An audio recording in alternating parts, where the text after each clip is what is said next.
My name is Scott. I work in television in Oregon, but today I'm headed for Seattle.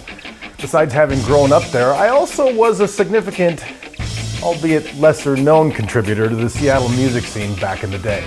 I was the bass player for a band called Inflatable Soul back in the day. That's me right there on the left. And if the lead singer looks familiar, that's because he's the brother of Chris Cornell from Soundgarden. Yeah, that Chris Cornell.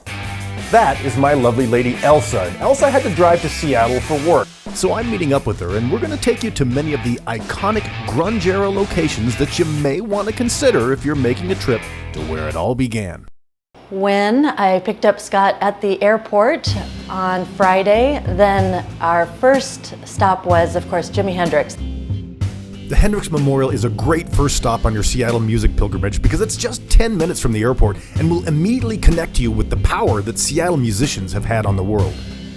Like Janis Joplin, Jim Morrison of The Doors, Brian Jones of the Rolling Stones, Amy Winehouse, and Kurt Cobain from Seattle's own Nirvana, Jimi left us far too early at the age of 27. Wandering the grounds of this memorial is good for the soul. It will connect you with the spirit of a musical and spiritual genius, and it inspired me to want to say something profound to capture the moment. I said, come on. Maybe next time. Look for the Greenwood Memorial Park and Funeral Home in Renton, Washington.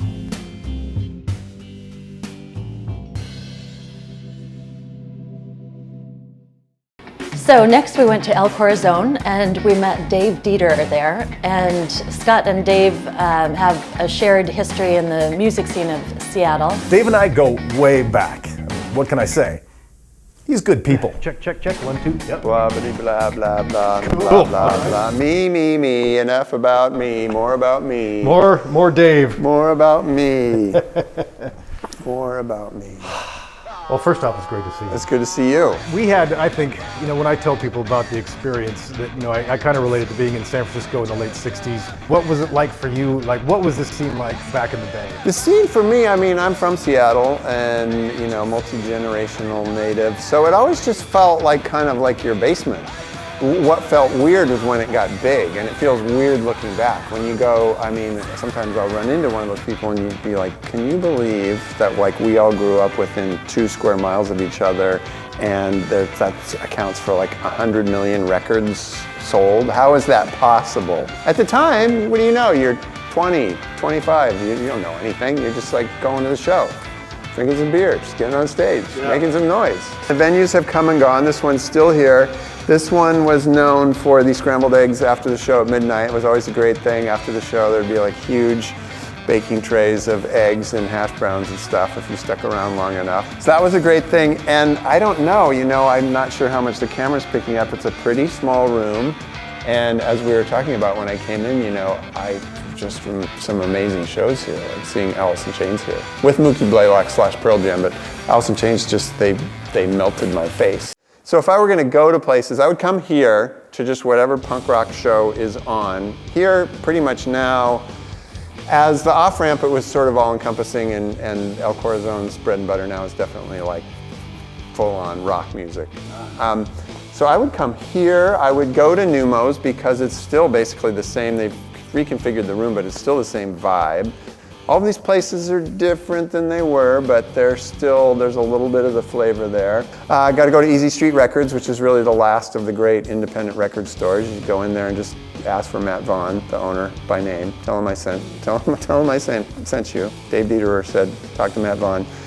And at Easy Street, you can get nice greasy spoon breakfast. They got drinks. They got huge, it's pretty much all vinyl now. Perfect. Yeah. All right, we'll give you a COVID bump there.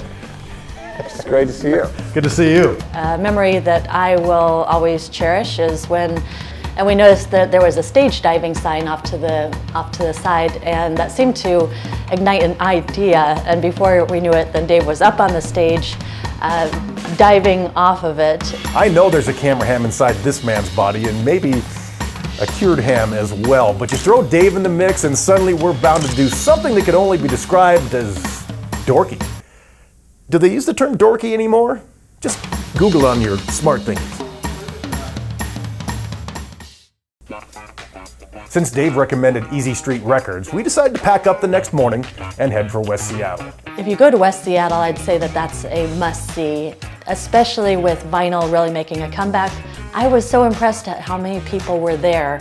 They just have row after row of records.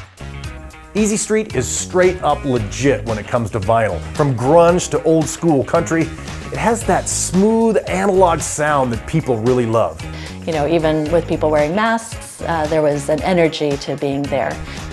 There's not one floor of vinyl, but 2 floors of vinyl. And if you get tired, you can belly up to the cafe for a Johnny Cash special, or my personal favorite, the Horton Heat Hash. This place really got my creative juices flowing. And it also helped to get us excited to go to the Soundgarden. The Soundgarden. That was a must-see this weekend, and we were really excited about it, and I read all about it. Yes, there really is such a thing as the Soundgarden, and yes, that's where they actually got the name. And having grown up in Seattle and had a connection with the band Soundgarden, you'd think I would have been there before, but... Pulled it up on Google Maps, and we're headed there. Beautiful drive through neighborhoods in Seattle, and... Not looking good. The Soundgarden, it takes weekends off. Really? On the weekends? But we've always got the Troll. Let's go see the Troll. Let's do it. The Fremont Troll is definitely a must-see whenever I have friends come into town. Not only is the Fremont Troll really cool to see, but Fremont itself is just a terrific neighborhood. For me, it really just is a fun place down by the water. Sometimes the drawbridge is going up. There's lots of bicyclists. In Fremont, there's also statues that are fun, just a really upbeat neighborhood. Located at 36th and Troll Avenue in Seattle, the Fremont Troll is the result of the Fremont Art Council's art competition in 1990 to clean up an area that had become a dumping ground and a drug haven.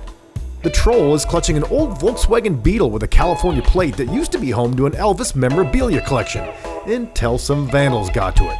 You know, there were a lot of people at the Troll when we were there. That's not unusual. There were not only children crawling on the Troll, but there were also lots of adults up there, you know, standing on the Troll's head.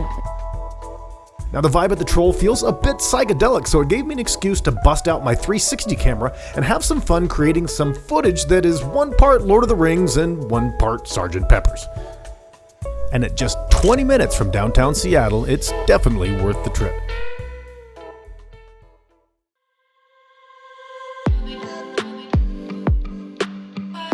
The final stop on our travel guide to Seattle came into being long after the music scene, but is one that we've had on our radar since they completed the improvements on Seattle's waterfront, the Great Wheel. I was really pleasantly surprised because there wasn't much of a line. It wasn't cheap, but it was well worth the ticket. The views were striking. I was born and raised in Seattle, and even worked at Elliott's Oyster House, which is right next door to the Great Wheel, and I'd never seen Seattle like this.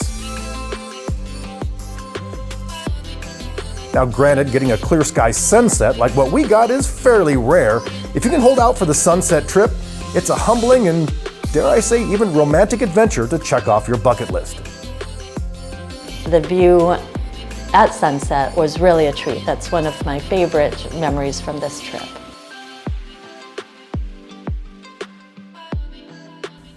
All right, it's time to bring this travel guide to a close. But before I share with you the blooper of the weekend, please hit that subscribe button and please, please, please share this content with your friends. Now, this blooper was shot on the last day when Ailsa was recording her video confessional and she was feeling a bit warm, shall we say. I'm sorry, I'm just really All good. hot. You are hot.